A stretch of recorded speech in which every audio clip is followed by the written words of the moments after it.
Ai ai cũng có khát khao được sống. Nếu không, thì tôi đã không vật lộn để tới được đây. Người đó đang tiến vào căn phòng, sau 99 lần thử thì cuối cùng mình cũng tới được đây. Lần này, mình sẽ có thể tận mắt chứng kiến sự kết thúc rồi. Bên trong có rất nhiều con golem rất to, trận đấu thứ 20, trận cuối cùng. Hộ vệ của trận thứ 20 là GOLEMA. Những con golem đứng trước một cái cửa, nơi này đầy ắp những gã khổng lồ như vậy, có vẻ họ đang bảo vệ cánh cửa đằng kia. Người đó triệu hồi vũ khí của mình ra, chắc chắn những vệ binh sẽ không dễ dàng mà tránh qua một bên đâu. Vũ khí là một cây lưỡi hái, những con golem mắt phát sáng lên và tấn công về phía cậu ta, nhưng cậu ta đã tránh được, kích hoạt kỹ năng tử huy. Có một vòng tròn ma pháp xuất hiện sau đầu con golem, cậu ấy lao nhanh tới và chém vào cổ golem, một vết chém khá nông và nhẹ nhàng đáp xuống. Nếu mình thi triển tử huy lên kẻ thù và cậu ấy quay lại nhìn và thành công tạo ra một đòn tấn công trúng đích thì sát thương sẽ tăng thêm 100%. Con golem đó đang tan biến, cậu ấy bật nhảy từ tay của golem đi, các vệ binh đang lũ lượt lao tới. Vậy thì, cậu ấy cầm lưỡi hái bằng hai tay và dùng kỹ năng tử dạ, khiến cho những con golem không thấy gì, ngoại trừ màu đen. Cậu ấy chém xuống, chia con golem thành Gojo, nhưng phía trước vẫn còn những con golem khác đang chuẩn bị tấn công, mình còn chưa kịp thở nữa. Golem đã tấn công nhưng chỉ trúng áo, nhanh quá. Cậu ấy tránh né những đòn tấn công, hỏa thuật và băng thuật, chúng đang tấn công mình bằng hai phép đó. Vậy thì, mình cũng sẽ tăng tốc, cậu ấy biến mất, tạo rất ra nhiều dư ảnh, sử dụng tốc độ để né tránh. Con golem khác kéo căng cung và bắn vào những dư ảnh của cậu ta, đánh chúng được ta khó lắm đấy. Cậu ấy bất ngờ, nhìn xuống nhìn thấy vòng tròn ma pháp, từ vòng tròn xuất hiện một cột băng, đóng băng cậu ta bên trong, khiến cậu ấy bất động không làm được gì.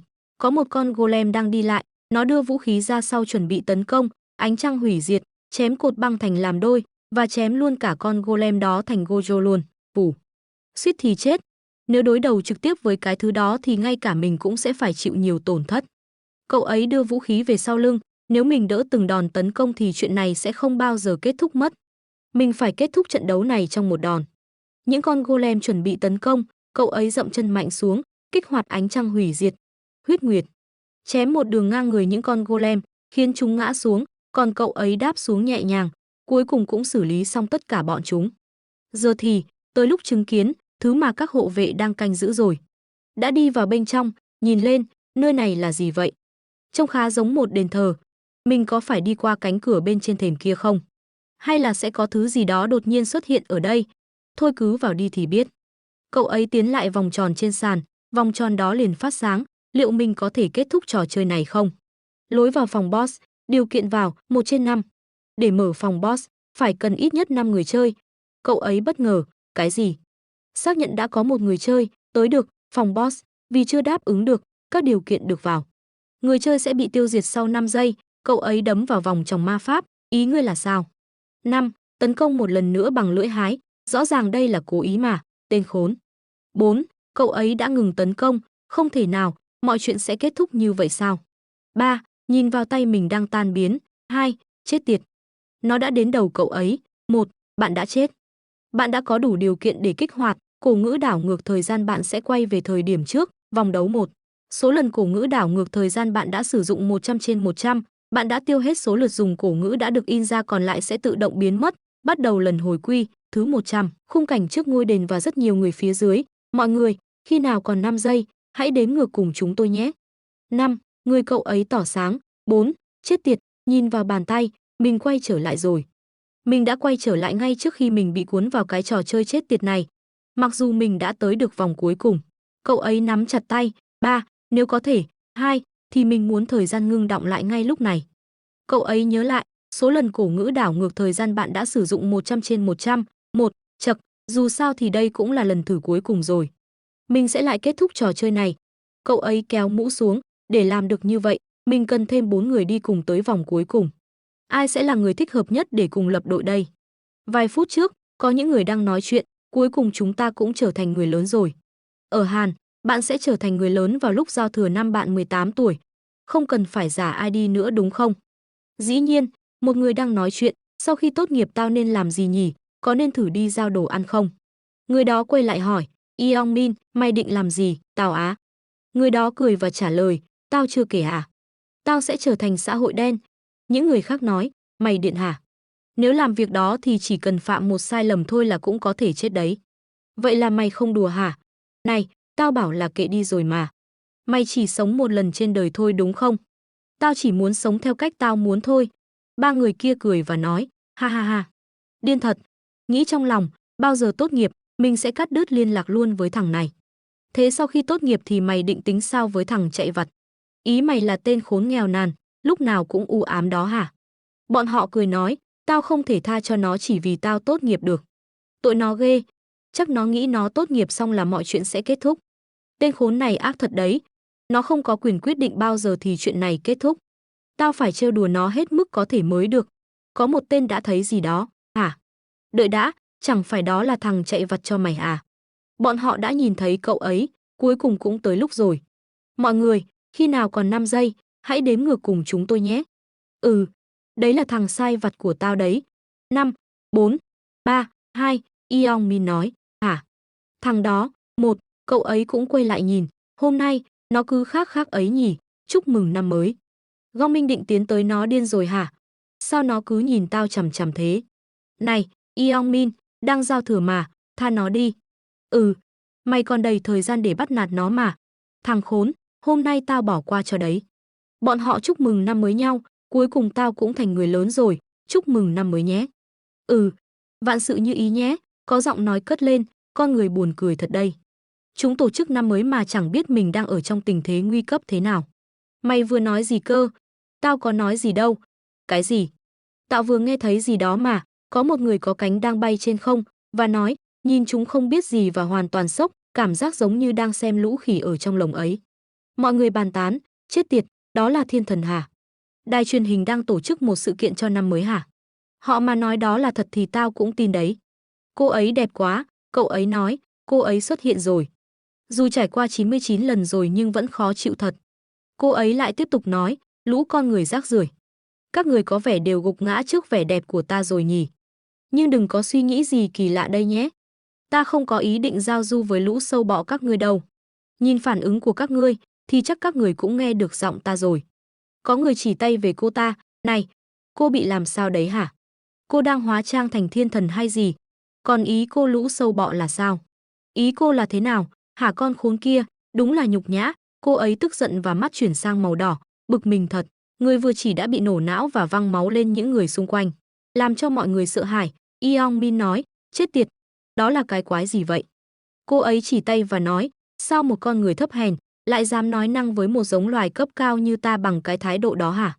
Lũ con người các ngươi không có quyền chất vấn ta, đừng cố tỏ ra các người cùng đẳng cấp với ta. Trừ khi các ngươi muốn nổ tung não như tên vừa nãy. Chắc chắn các người đang rất hoang mang với tình hình hiện tại. Sao lũ con người thấp kém các người lại biết được đang có chuyện gì xảy ra được? Ta sẽ giải thích một cách đơn giản và dễ hiểu, nên nghe cho kỹ đây. Cậu ấy thở dài, lại phải nghe giải thích một lần nữa. Cô ấy vui vẻ lại và nói, giờ chúng ta sẽ bắt đầu một trò chơi. Giờ chúng ta sẽ bắt đầu một trò chơi. Chúng ta sẽ chơi 20 vòng.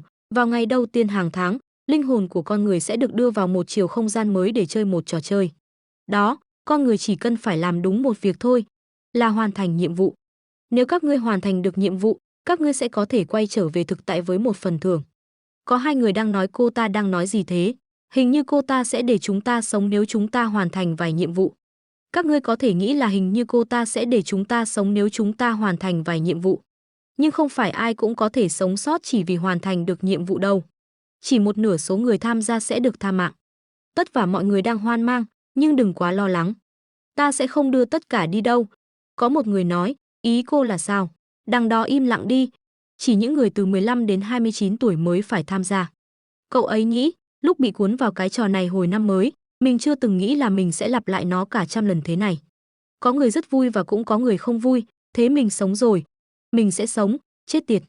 Có người nắm cổ áo ông ấy, ông vui vì được sống đến thế à? Sao ông lại chế nhạo chúng tôi? Cái gì? Ở yên đó đi. Mày chưa nhận ra tình hình hả? Mày không thấy cái người vừa bị nổ tung đầu ban nãy hả? Để xem nào, có vẻ như tổng số người tham gia sẽ là 1.801.029.290. Giờ thì ta giải thích xong rồi, chúng ta bắt đầu trò chơi thôi. Giờ các người đều đang ở trong một không gian nơi các ngươi không thể nhìn thấy nhau. Trước khi chuyển linh hồn, các ngươi cần tạo ra một cơ thể. Các ngươi cứ tùy biến đi. Các ngươi chỉ có một cơ hội thôi, nên chọn cho cẩn thận đấy. Chậc, cứ làm như bình thường vẫn làm thôi. Biệt danh của mình sẽ là Hắc Câu. Cậu ấy được dịch chuyển tới Đồng Bằng, đây sẽ là lần 100 hồi quy. Hắc Câu nắm tay lại, mình đã sử dụng cùng một ngoại hình, vì đây là lần thử thứ 12 nên mình có cảm giác như đây là chính cơ thể mình luôn ấy. Những người khác cũng dịch chuyển tới, nơi này là gì vậy? Một Đồng Bằng hả? Hả? Cơ thể mình thay đổi thật này. Tôi đã thử dùng mặt của người nổi tiếng đấy. Thế nào? Chết tiệt, có tác dụng thật này, mọi người lần này cũng cố gắng để trông mình đẹp nhất, nhưng nếu có não và biết suy nghĩ thì các ngươi không nên làm vậy đâu. Hắc Câu nhìn về một người khác, thế giới này là thế giới của những kẻ có khả năng sinh tồn mạnh nhất. Nếu quá cuốn hút thì càng dễ trở thành mục tiêu. Nếu chết ở thế giới này thì cũng sẽ chết ở thế giới thực. Mà thôi, cũng sắp tới lúc rồi. Yeong Min cũng xuất hiện, hắn đây rồi, Hwang Yeong Min. Lần này hắn lại chọn một cơ thể cơ bắp. Cô ấy lại xuất hiện và nói, nhìn các người thế này, thì chắc các người thích giao diện mới của mình lắm nhỉ. Ta thích nhìn thấy biểu cảm sợ hãi của các ngươi lắm. Để xem nào, tổng cộng là có 1.802.910 người. Đó là tổng số người ở Seoul. Bọn họ nhìn xung quanh, 1.8 triệu. Trông có vẻ đâu nhiều tới vậy đâu, đúng là lũ con người thấp kém. Cô ấy tức giận nói, các ngươi nghĩ là chỉ có mỗi không gian này thôi hả? Con người sẽ được phân chia ra các đồng bằng khác nhau với những thiên thần khác và tiến hành các vòng đấu, tập trung vào bản thân mình đi. Trước khi chúng ta thực sự bắt đầu, ta sẽ giải thích đơn giản. Trước tiên, nghĩ đến từ cửa sổ trạng thái trong đầu đi. Trước mặt liền xuất hiện của sổ trạng thái, cửa sổ trạng thái, tên, Ryu Min, biệt danh, Hắc Câu, RANK, tập sự, level, 1, chức nghiệp, 0, danh hiệu, 0, chỉ số, sức mạnh 3, trí tuệ 3, nhanh nhẹn 3, may mắn 3, điểm thống kê, 0, kỹ năng thường là 0, kỹ năng đặc biệt, 0, cổ ngữ, 0, kỹ năng bổ sung, chưa biết, mở khóa ở cấp 10, chưa biết, mở khóa ở cấp 20, chưa biết, mở khóa ở cấp 40, chưa biết, mở khóa ở cấp 60, chưa biết, mở khóa ở cấp 99, nhìn mà chỉ muốn thở dài. Cô ấy nói, giờ thì các ngươi nhìn vào cửa sổ trạng thái hết chưa? Các ngươi sẽ hiểu mình rác rưởi thế nào nếu đã từng chơi trò chơi trước đây. Hãy trở nên mạnh hơn. Nếu các ngươi có thể sống sót tới cuối cùng và chinh phục được vòng 20, thì không chỉ các ngươi sẽ được tự do, mà còn được ban một điều ước nữa.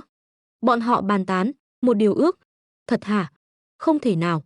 Tuy nhiên, các ngươi phải là người đầu tiên có được nó, cuối cùng thì hãy nói kho đồ rồi nhìn vào bên trong gì.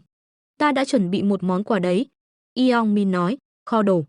Thì xuất hiện một bảng trước mặt, một mảnh đá cổ ngữ bất kỳ. Yeong Min chạm tay vào, nữ thần nói, các ngươi thấy đấy, mảnh đá cổ ngữ bất kỳ là vật chỉ có thể dùng một lần. Các ngươi chỉ có thể dùng nó khi ở level 1, và đó là vật phẩm duy nhất các người được tặng khi mới bắt đầu. Yeong Min hô, sử dụng, thì viên đá tảng ra, và đi vào cơ thể, nhìn biểu cảm đó thì các ngươi đang không được vui. Dù kết quả có ra sao thì các ngươi cũng phải chấp nhận. Vì đó là vận may của các ngươi, xong dấu ấn cổ ngữ rồi, giờ thì chúng ta bắt đầu thôi nhỉ. Nữ thần đưa tay lên, và búng tay, tất cả bọn họ đều xuất hiện bản thông báo trước mặt, vòng 1, nhiệm vụ, mỗi người đánh bại 100 con yêu tinh, vùng an toàn, người tham gia, 1.801.029.290, đã loại bỏ, 0/900,514,645, khu vực số 5, người tham gia, 10.286, đã loại bỏ, 0/5.143, có một con yêu tinh xuất hiện, bọn họ liền bàn tán về nó, đó là, yêu tinh hả? Cảm giác đúng như đang chơi game ấy. Chúng ta thực sự đang ở trong một trò chơi thế giới ảo hả? Chúng ta bị bắt cóc mà không biết gì để thử nghiệm hả? Nữ thần lại nói, vẫn còn quá sớm để phấn khích đấy. Ta chưa triệu hồi hết lũ yêu tinh đâu, rất nhiều yêu tinh xuất hiện, đợi đã, tất cả bọn chúng. Sao nhiều thế? Nữ thần nói tiếp, 10.000 người đấu với 50.000 yêu tinh. Chiến đấu tới chết đi. Có một con yêu tinh lao tới trước, WHO à. Nó đang chạy về phía chúng ta, đừng lại gần đây. Từ trong Hắc Câu đi ra, cậu ấy đi lên trước với sự bàng hoàng của bọn họ. À, tên đó bị sao vậy? Cậu ta đang đi thẳng về chỗ con quái vật. Đợi chút đã, lại gần đó nguy hiểm lắm. Hắc Câu liền đá nó, khiến nó té xuống. Cậu ấy đi tới và nhặt vực khí của yêu tinh lên, để mấy con ruồi nhặng phiền phức không dám quấy rầy, thì mình cần phải thể hiện được sức mạnh. Hắc Câu nhìn nữ thần, và điều quan trọng nhất là mình cần thu hút được sự chú ý của cô ta, cho nên, xem ra màn trình diễn này mình phải ra sức một chút rồi. Có hai con yêu tinh khác chạy tới, nhưng cũng dễ dàng bị Hắc Câu tiêu diệt. Bọn họ đang nói về Hắc Câu, ngầu đét. Mọi người có thấy không? Người đó là ai thế nhỉ? Anh ta là đặc chủng bình hay gì à? Hắc Câu sao? Biệt danh nghe cũng ngầu nữa. Hắc câu sao, biệt danh nghe cũng ngầu nữa. Lũ yêu tinh này thường là chủng quái yếu nhất trong các trò chơi, phải không? Có một người đang sẵn tay áo lên, chúng ta chắc là cũng có thể giết được nó nhỉ. Dù có lẽ không dễ dàng như Hắc câu, nếu chúng ta chiến nghiêm túc thì chắc cũng không khó lắm. Chưa nói dứt câu con yêu tinh đã tấn công người đó. Nó đã đâm xuyên người, những người khác thấy vậy thì vừa chạy vừa hét cầu cứu, chúng lại đến nữa kìa. Với tình huống này, sẽ không còn ai lầm tưởng rằng đây chỉ là một trò chơi nữa. Hiện giờ trong đầu bọn họ chỉ có thể nghĩ được duy nhất một điều, sinh tồn. Bản năng sinh tồn bên trong bọn họ trỗi dậy mãnh liệt, thống trị tâm trí. Và rồi toàn bộ họ đều bán sống bán chết mà bỏ chạy. Hắc câu cũng đang giết yêu tinh và nhớ lại, mình cũng đã từng chọn phương pháp đó trong lần đầu tiên. Chỉ sau lần thứ hai, mình mới nhận ra rằng việc bỏ chạy tại nơi đồng không mông quạnh này là điều không thể. Cô gái đó đã tông vào kết giới, khiến một người gần đó chú ý, UGH, thứ gì đây? Và, đối với những người sống trong thời hiện đại, chưa từng xuống tay với bất cứ con vật nào, họ có lẽ sẽ cảm thấy rất khó khăn để giết một con yêu tinh. Nhưng để sinh tồn trong trò chơi này, thì ta phải vượt qua nỗi sợ đó. Nữ thần nhìn bọn họ vừa cười vừa nói, cuộc chiến giữa nhân loại và yêu tinh, thật thú vị làm sao. Dù tụi nó chỉ có kích thước cỡ trẻ nhỏ, nhưng nếu chẳng có chút kháng cự nào, thì tụi nó chỉ cần tay không là đã đủ hạ các ngươi rồi. Chứ đừng nói gì đến việc dùng dao găm. Tuy nhiên, nữ thần đã chú ý đến Hắc câu, tên nhân loại đó rốt cuộc là thứ gì. Liền mở bảng trạng thái của Hắc câu lên, tiến độ nhiệm vụ, đánh bại yêu tinh, 70/100, Hắc câu à.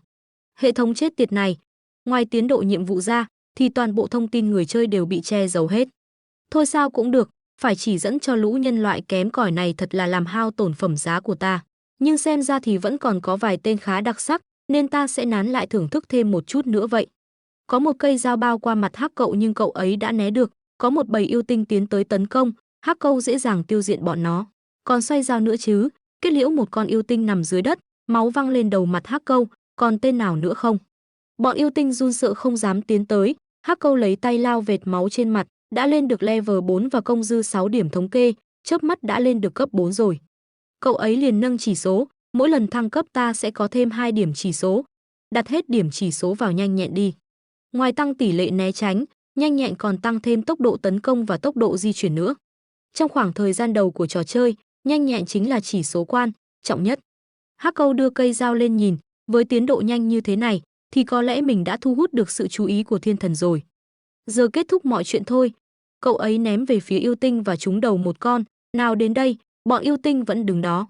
Hắc câu thở dài, không dám sao, cậu ấy biến mất, lại chỗ yêu tinh vừa trúng dao để lấy lại. Vậy thì để tao đến với chúng mày. Yêu tinh vừa quay đầu lại, đã bỏ Hắc câu chém toàn bộ. Bạn đã tăng cấp, nhiệm vụ săn yêu tinh 100/100, hoàn thành nhiệm vụ vòng 1, dưới chân Hắc câu có vòng tròn sáng lên. Cậu ấy nghĩ, vậy là xong vòng 1, sau khi hạ lũ yêu tinh này thì mình chắc chắn đã nhận được sự chú ý của thiên thần rồi. Chúc mừng bạn đã hoàn thành nhiệm vụ vòng 1 đầu tiên trong khu vực này. Chúc mừng bạn đã hoàn thành nhiệm vụ vòng 1 đầu tiên trong toàn bộ các khu vực. Mình đã đạt được hạng 1, thứ hạng hoàn thành càng cao thì phần thưởng càng tốt, 3 thứ hạng đầu là phần thưởng sẽ tốt nhất. Chúc mừng bạn đã hoàn thành nhiệm vụ vòng 1 đầu tiên trong khu vực này, bạn sẽ nhận được một vũ khí tùy chọn, phần thưởng riêng cho khu vực này và toàn bộ các khu vực. Và phần thưởng cho toàn bộ khu vực là chúc mừng bạn đã hoàn thành nhiệm vụ vòng 1 đầu tiên trong toàn bộ các khu vực, bạn sẽ nhận được một dương báu vật. Phần thưởng mình nhận được chắc là nhiều nhất so với mọi người rồi. Đầu tiên chọn vũ khí ở phần thưởng khu vực đã, Hắc câu chọn vào sức hiện ra 3 vũ khí. Kiếm dài lưỡi xanh, đoản kiến, lao, dù không phải là gì tu tát, nhưng cũng hên là mình đã có được thứ này sớm như vậy. Hắc câu liền chọn, đã nhận được đoản kiếm, phân loại, vũ khí, bậc, hiếm, tấn công, 15, hiệu ứng, nhanh nhẹn cộng 1.15, độ bền, 150/150, giới hạn trang bị, bậc tân bình trở lên, mô tả, loại dao găm tốt nhất mà tân bình có thể sử dụng. Hắc câu có mới nới củ, vứt thứ rác rưởi này đi được rồi, sau đó cậu ấy tắt bảng thông tin trang bị, giờ mình sẽ tạm giữ lại dương lựa chọn mà mình có được thông qua phần thưởng đặc biệt đã. Xung quanh mọi người vẫn đang chiến đấu với yêu tinh, cửa sổ trạng thái. À, giờ nghĩ lại thì, cái danh hiệu mà mình đã có được lúc trước, du hành giả lần cuối du hành, đây là thứ mà mình chưa từng thấy trong 99 lần hồi quy trước đây. Cậu ấy nhớ lại lúc sử dụng đá, bạn đã sử dụng mảnh vỡ cổ ngữ ngẫu nhiên. Xin chúc mừng. Bạn đã nhận được cổ ngữ đảo ngược thời gian, cổ ngữ nhận được sẽ tự động khắc vào cơ thể người chơi. Vết tích của cổ ngữ này đã hiện diện trong linh hồn của người chơi. Do thuộc tính đặc biệt của cổ ngữ, nên việc khắc đã thất bại. Kết quả hiển nhiên. Nếu mình có thể khắc thêm một lần nữa, thì đồng nghĩa với việc mình có thể hồi quy vô số lần. Dựa trên vết tích cổ ngữ trong linh hồn, bạn đã được ghi nhận là thời gian du hành giả với 100 lần du hành. Đã nhận được danh hiệu du hành giả lần cuối du hành, hắc câu hoàn mang, cái gì? Trong trò chơi này, danh hiệu là một thứ còn đỉnh hơn cả cổ ngữ. Danh hiệu du hành giả lần cuối du hành, điều kiện mở khóa, nhận được 100 cổ ngữ đảo ngược thời gian, hiệu ứng. Sau khi chết sẽ duy trì trạng thái linh hồn tại vị trí đó trong 1 phút, nếu muốn, bạn sẽ được tái sinh và hồi phục toàn bộ sinh lực. Năng lực dùng một lần, danh hiệu này sẽ biến mất sau khi hồi sinh. Chúng mạnh hơn nhiều so với cổ ngữ và cũng khó có được hơn. Hơn nữa, hồi sinh là một kỹ năng độc quyền thuộc về linh mục và thậm chí ngay cả kỹ năng đó cũng chỉ hồi phục 30% sinh lực tối đa sau khi hồi sinh thôi. Hắc Câu mỉm cười, vậy mà cái danh hiệu này lại cho phép mình hồi sinh với toàn bộ sinh lực à? Xem ra mình vừa có được một danh hiệu khủng rồi, mình vừa có được một thứ rất tuyệt, trong tay có quân bài này luôn là chuyện tốt. Danh hiệu, du hành giả thời gian lần cuối du hành, chỉ số công khai. Công khai, riêng tư, danh hiệu sẽ không hiển thị dưới ID khi chọn chế độ riêng tư, hiệu ứng vẫn có tác dụng. Hắc Câu vương vai, chắc mấy người khác cũng xong nhiệm vụ rồi. Không biết Yeong Min thế nào, Yeong Min và một người khác đang chiến đấu với yêu tinh. Ô, cậu ta đây rồi, có vẻ là cậu ta đã sống sót. Nữ thần nhìn bọn họ và nói, thảo nào càng ngày càng nhàm chán, có rất nhiều người bị yêu tinh đánh bại, con người đáng thương các người sẽ dần bị tiêu diệt để khớp với số yêu tinh còn lại mà thôi. Xin lỗi nhé, là lỗi của ta. Thiên thần mở rộng cánh mình ra, khuấy động mọi thứ trở lại nào. Một cô gái đang khóc và nói, khuấy động ư. Người đang được cô ấy ôm bắt đầu tan biến, những người bị đánh bại đang tan biến cùng với yêu tinh, thi thể đang tấn biến. Chuyện gì vậy? Bọn họ ngước lên nhìn nữ thần, những con yêu tinh khác lao tới tấn công, bọn họ quay lại, chết tiệt. Nữ thần lại nói, ta đã cho các ngươi thêm 50.000 mạng nữa, chắc chắn các ngươi có thừa sức chém giết rồi chứ. Bọn họ đang chiến đấu với yêu tinh, đã hoàn thành yêu cầu của nhiệm vụ, 2120 trên 5143, Hắc Câu nhắm mắt nghỉ ngơi, đã hoàn thành yêu cầu của nhiệm vụ.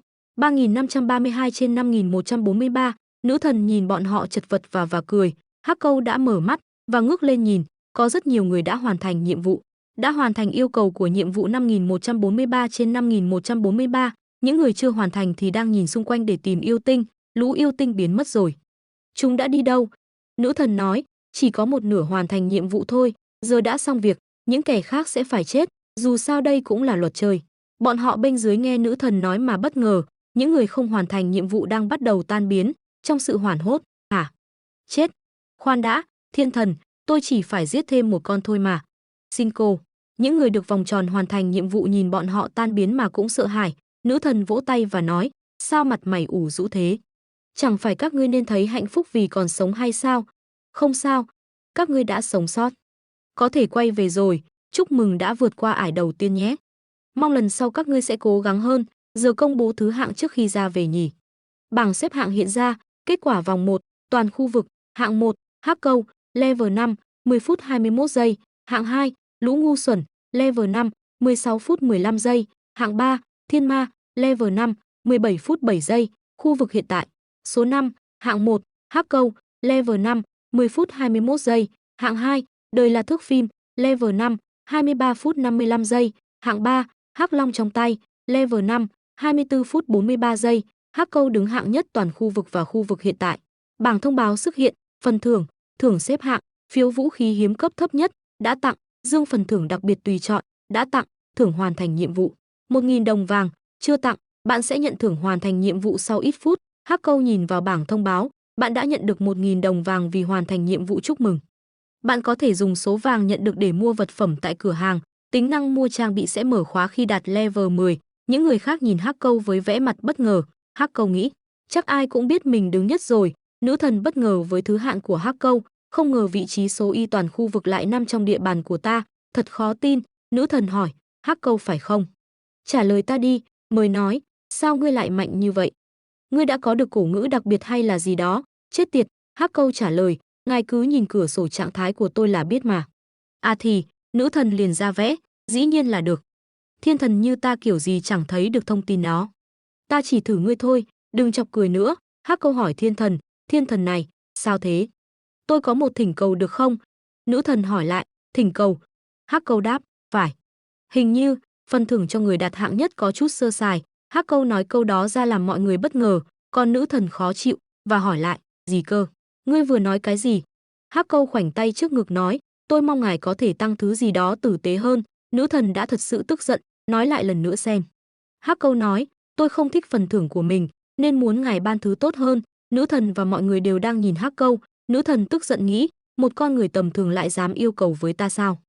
Ta để mắt tới hắn vì ban đầu hắn rất năng nổ, nhưng mới giết được vài con yêu tinh mà đã xem thường ta ư? Ta sẽ cho đầu ngươi nổ tung.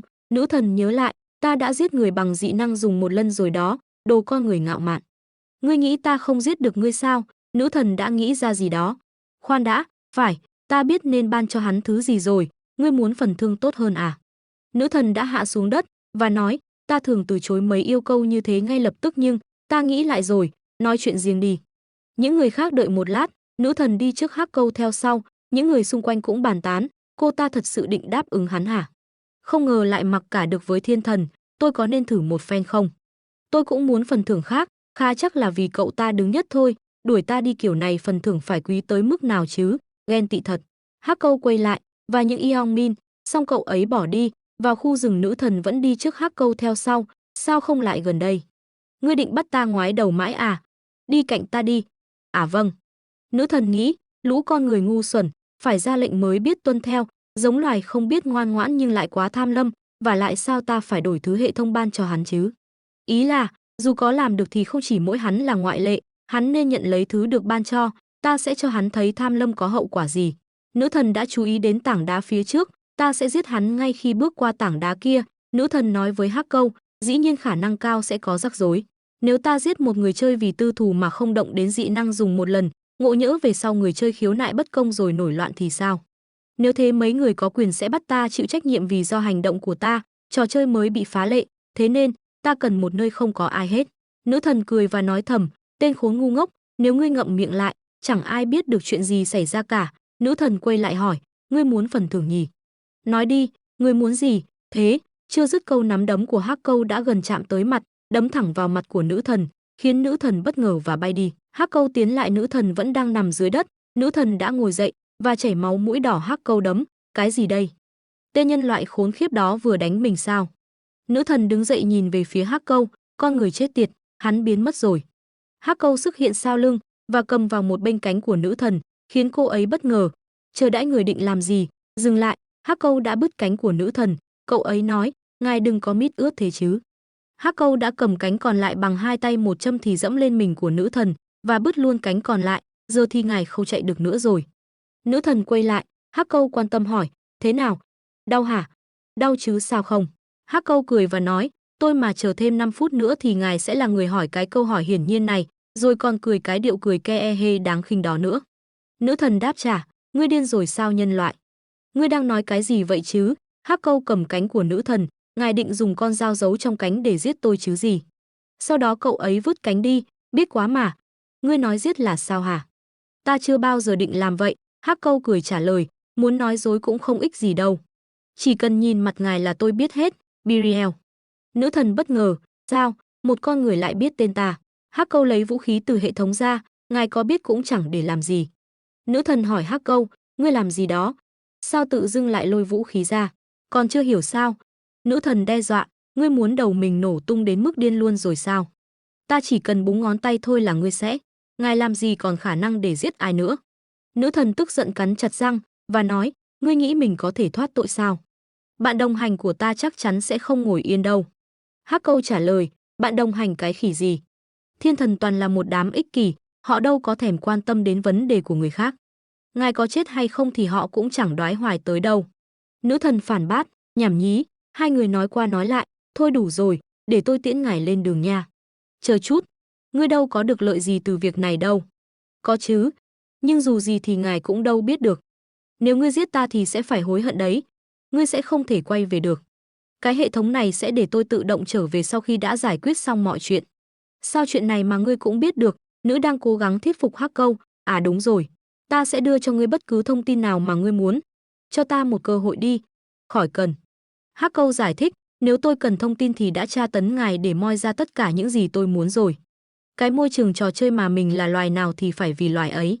Với lại sự thật rằng ngài chỉ là một quân cờ đóng vai người hướng dẫn mà thôi. Sao cờ? Từ khi nào? Chưa nói xong nữ thần đã bị Hắc Câu đâm xuyên tim và nữ thần đã nằm xuống, bạn đã đánh bại một thiên thần. Đã xác nhận rằng bạn là người chơi đầu tiên đánh bại thiên thần. Bạn đã được thưởng danh hiệu kẻ đầu tiên giết thiên thần. Bạn đã được thưởng thiên thần huyết và lần giết thiên thần thứ nhất. Quả nhiên lần này mình là người đầu tiên. Bạn đã được thưởng cổ ngữ đồ sát cho lần giết thiên thần thứ nhất. Cổ ngữ vừa đạt được đã tự động in dấu vào cơ thể người chơi. Những phần thưởng hiện tại được tặng cho người chơi giết thiên thần đầu tiên, danh hiệu kẻ đầu tiên giết thiên thần, điều kiện để đạt được: trở thành người đầu tiên giết thiên thần, tác dụng khi chiến đấu với sinh vật thần thánh, mọi chỉ số sẽ tăng gấp đôi. Lần đầu mình biết đến phần thưởng này là khi trả thù một thiên thần ở lần thứ 13. Chắc vì đây là phần thưởng chỉ giới hạn cho một người chơi duy nhất. Cổ ngữ đồ sát, tác dụng mỗi khi giết một mục tiêu, tất cả chỉ số sẽ tăng lên 1% tối đa 100%, duy trì cho đến khi vòng chơi liên quan kết thúc. Mỗi phần thưởng có thể được so với một vật phẩm độc nhất. Hắc Câu mỉm cười, nếu đám thiên thần phát hiện ra mình đã kiếm được một cổ ngữ thì chắc sẽ ngạc nhiên lắm. Với cả, Hắc Cây đang cầm một lọ nhỏ, lý do lớn nhất mà mình lại giết thiên thần. Thiên thần huyết, loại, vật phẩm tiêu hao, cấp, độc nhất, tác dụng, có thể thay đổi chức nghiệp của bạn thành thần chết. Giới hạn sử dụng, từ cấp 10 trở lên, giải thích, vật phẩm thưởng cho người chơi đầu tiên giết thiên thần. Chỉ có người chơi đầu tiên giết thiên thần mới có quyền đổi chức nghiệp của mình thành thiên địch của thiên thần, thần chết. Bắt đầu từ cấp 10 thì tất cả người chơi đều có thể sở hữu một chức nghiệp. Có tổng cộng 30 chức nghiệp khác nhau, và để đổi chức nghiệp cũng rất dễ. Bạn phải lấy được một vật phẩm thay đổi chức nghiệp. Thường thì sẽ kiếm được vật phẩm này thông qua săn bắn hoặc là hoàn thành điều kiện đơn giản nào đó. Nhưng cũng có ngoại lệ. Đó là khi đổi sang một chức nghiệp đặc biệt, khi chức nghiệp chỉ được trao cho người chơi dưới tình huống đặc biệt. Và tất nhiên là những chức nghiệp đặc biệt này ở một tầm cao hoàn toàn khác so với những chức nghiệp bình thường. Chỉ số cộng thêm, cổ ngữ tăng cấp, hệ thống kỹ năng và vân vân, tất cả đều tốt đến mức gần như hoàn hảo. Hắc Câu đang nhìn vào kho đồ, mà nói ra thì, mình chưa hoàn thành vòng đầu tiên thì đã quay về rồi. Vậy thì mình sẽ dùng phần thưởng kiếm được nhờ đứng nhất ở mọi khu vực, có bảng phần thưởng hiện ra, bạn có thể chọn một trong số các phần thưởng dưới đây, hãy chạm vào phần thưởng mà bạn muốn. 1. Hiệu ứng X3 kinh nghiệm, duy trì trong vòng 2, 2.000 vàng. 3. Thông tin về vòng 2, Hắc Câu nghĩ, điều quan trọng bây giờ là nhanh chóng đạt cấp 10 và đổi chức nghiệp. Hắc Câu chọn phần thưởng 1, bạn đã chọn hiệu ứng X3 kinh nghiệm. Hắc Câu nhìn xuống, đây là lần cuối cùng rồi, nên mình không còn lựa chọn nào khác. Nữ thần đang bắt đầu tan biến, bằng bất cứ giá nào thì mình cũng phải mạnh lên. Bảng thông báo hiện ra, vòng 1 kết thúc, tất cả khu vực, số người sống sót, 900.514.645, khu vực hiện tại số 5, số người sống sót, 5.143, linh hồn sẽ được chuyển đến cơ thể ở chiều không gian hiện tại. Ngày 1 tháng 2 năm 2023, vòng 2 đang bắt đầu. Chúng tôi sẽ gặp lại bạn ở vòng sau. Chúc mừng bạn đã sống sót. Yeong Min bật dậy, những người khác đã tỉnh dậy, đây là tiếng chuông mừng năm mới. Có chuyện gì xảy ra đây? Ai cũng gục giống mình sao? Lúc nãy tôi vừa ngất đi à? Tôi vừa mơ thấy một giấc mơ siêu chân thật, đầu tôi đau muốn nứt ra luôn.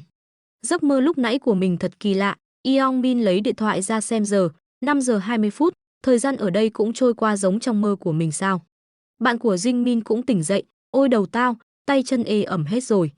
Yeong Min hỏi, tụi bay dậy chưa? Yeong Min, tao vừa ngất xỉu à? Ừ, không chỉ có mày mà ai ở đây cũng vậy. Bọn họ bàn tán với nhau, hả? Chúng ta ngủ thiếp đi một lúc sao? Có chuyện gì vậy? Tao vừa tính nói là mình mới mơ thấy một giấc mơ dị lắm luôn. Ừ đó, tao cũng giống vậy. Yeong Min, mày có mơ thấy không? Có luôn, nhưng mà, bọn họ nhìn những người khác, tao không nghĩ, chúng ta quay về chưa? Quay về từ cái địa ngục đó ấy. Tôi còn sống, tôi còn sống. Sao cơ? Nhưng chắc chắn là một con yêu tinh đã. Đầu tôi, đó chỉ là mơ. Vậy tất cả những chuyện đó là thật hả? Mấy con yêu tinh rồi vòng một nữa, tất cả luôn sao? Vậy đầu tháng sau chúng ta có bị dịch chuyển về đó lần nữa không? Bọn họ lây người tê xích, mà nè, sao thằng này không tỉnh lại thế? Tao cũng thắc mắc nữa. Ê Kim tê xích, dậy đi. Người kia đã quay người tê xích lại. Này, dậy coi, người đó đặt tên lên tráng tê xích, không thể nào. Nó không còn thở nữa. Tao cũng không sờ thấy mạch của nó. Tê xích chết rồi sao? Không phải chứ, có phải nó chết là do không sống sót nổi trong trò chơi không? Đời nào có thể.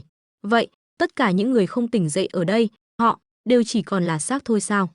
Thật vô lý, chỉ có một nửa là sống sót thôi, vòng tiếp theo cũng như thế này ư? Tay của Yeong Min đang run lên, đúng là, điên rồi mà. Không phải như vậy có nghĩa là dù cho chúng có được sinh ra ở vạch đích đi chăng nữa thì mọi người đều phải sống bình đẳng như nhau sao? Giờ thì không cần phải khóc than rằng cuộc sống thật bất công nữa rồi. Yeong Min quay sang nói, bình tĩnh nào lũ khốn này. Giờ chúng ta chỉ cần sống sót thôi mà. Sao mà phải xoắn tít lên làm gì? Thật bất công mà. Phải chết mà chẳng có đến một cơ hội để có thể cố gắng, không chỉ mỗi chúng ta đâu. Tất cả những người khác cũng đều bị cuốn vào tình huống này rồi. Còn có gì để mà than oán về sự bất công cơ chứ? Tên khốn điên rồ này. Chết tiệt, mày đơn giản chỉ sống cả đời như một tên côn đồ cho đến bây giờ. Vậy nên tất nhiên mày sẽ chẳng thấy có gì mất mát dù cho có bỏ mạng ở đây. Tao thì khác, tao vẫn còn nhiều việc muốn làm. Yeong Min quay qua quay lại tìm gì đó. Mày đang tìm gì à? Tao không thấy thằng đó đâu cả. Ai? Cái thằng chạy việc cho mày hả? Yeong Min nói thầm, thằng lỏi khốn khiếp có đâu rồi? Mình khá chắc là mình đã thấy nó ở hướng đó trước khi bất tỉnh mà nhỉ. Chẳng lẽ nó lại còn chẳng thể qua được vòng đầu tiên và chết ở xó xỉnh nào rồi? Chắc là vậy đấy nhỉ. Làm thế nào mà một tên nhỏ yếu ớt như hắn lại có thể sống sót được cơ chứ? Jin Bin nhìn thấy một người đang mặc giáp, thằng đó bị làm sao vậy? Vả lại, nó kiếm đống áo giáp với trang bị đó ở chỗ quái nào vậy? Không thể nào, Yeong Min nói, cửa sổ trạng thái. Một cửa sổ trạng thái, hiện ra thật. Bạn của Yeong Min cũng nghĩ cũng bất ngờ, thanh trạng thái á. Không đời nào mấy thứ như vậy có thể xảy ra được đâu mà, có thật luôn này. Những người khác cũng mở thử, sao mày lại dán mắt vào khoảng không thế? Không phải mày cũng đang làm như vậy à? Chắc là nó chỉ hiện lên riêng cho mỗi người thôi, không phải đây là thứ cũng có thể được áp dụng trong thực tế hay sao? Cái quái, vậy là chúng ta cũng có thể dùng được cả điểm chỉ số cũng như vật phẩm luôn sao? Yeong Min nhặt một cục đá lên và bóp mạnh, làm cục đá thành bụi, sau đó tên đó cười, thế này tuyệt quá luôn nhỉ. Tin tức cũng đưa tin về vụ việc vừa xảy ra, hôm nay, vào lúc rạng sáng đã xảy ra một điều thật sự không thể tin được đã xảy ra. Tại quảng trường ngay trước khu vực chuông năm mới trong Ro, ngay trước thềm năm mới, đã có hơn 10.000 người dân đột ngột bị mất đi ý thức. Giờ, tôi xin được đưa mọi người tới hiện trường diễn ra vụ việc. Đang phát lại cảnh nữ thần đang bay trên không, một người phụ nữ danh tính chưa được xác định mặc bộ đồ thiên sứ đã xuất hiện trước chiếc chuông năm mới, cô ấy sau đó đã nói với người dân phía dưới. Không lâu sau đó, một vụ nổ bí ẩn đã xảy ra sau khi một người dân chỉ tay về phía người phụ nữ và nói một điều gì đó, người đưa ra lời nói được nhắc đến đã ngay lập tức bị giết. Sau đó, người phụ nữ đã dang rộng tay mình hướng về phía những người dân, khiến cho hơn 10.000 người đột ngột bất tỉnh. Có người đang xem tin tức bằng điện thoại, theo như báo cáo của phía cảnh sát, đa số những người dân đã ngã xuống đều nằm trong độ tuổi từ 15 đến 29. Chúng tôi đã xác nhận được rằng hiện tượng này đã xảy ra không chỉ ở tại quốc gia mà vấn đề xảy ra ở trên quy mô toàn cầu. Hắc Câu đang vừa đi vừa xem tin tức, nó đã bắt đầu rồi cơ à. Và đây mới chỉ là khởi đầu thôi. Vào khoảng 5 giờ 20 phút sáng hôm nay, khoảng 1/2 số người bất tỉnh đã lấy lại được nhận thức. Trong khi nửa còn lại vẫn đang trong trạng thái thực vật tại nơi diễn ra hiện tượng. Họ đều đã được chẩn đoán là đã chết lâm sàng, người nổi tiếng A đã được tìm thấy trong trạng thái tử vong tại khu quảng trường. Đây là lần đầu tiên mà hơn 11% dân số đã tử vong trong khủng hoảng. Hắc Câu nghĩ, trong khi những tin tức về cái chết cứ đang tiếp tục được đăng lên, vấn đề thực sự lại ở một khía cạnh khác. Cậu ấy nhìn vào màn hình tin tức, vấn đề ấy chính là những năng lực mà người chơi có được đều đã được mang đến thế giới thực. Vẫn chưa có người chơi nào có điểm chỉ số thực sự cao, nên giờ điều đó chưa có tác động gì lớn, nhưng cấp độ của những người chơi càng tăng cao, họ sẽ dần tiến lên trở thành những thực thể quyền năng. Dù cho bất cứ món vũ khí hiện đại gì có được sử dụng, hay thậm chí là cả một đội quân có được cử đến đi chăng nữa, những người chơi ấy cũng chẳng thế bị đàn áp. Những vũ khí là chính con người, không thể nào bị kiểm soát sẽ được sinh ra. Hắc Câu bỏ hai tay vào túi và vẫn tiếp tục đi, nhưng mình không có ý định sẽ chỉ nhìn thế giới chìm vào một chuỗi những sự kiện hỗn loạn đâu. Nếu mình cứ để yên mọi việc như hiện tại, thế giới có lẽ sẽ tàn lụi trước cả khi nó đến được vòng thứ 20 mất. Chỉ có duy nhất một giải pháp, mình cần phải kiểm soát tất cả các người chơi bằng một thứ sức mạnh vượt trên tất cả. Tất nhiên mình sẽ phải sử dụng những phương pháp khác với những lần hồi quy trước rồi.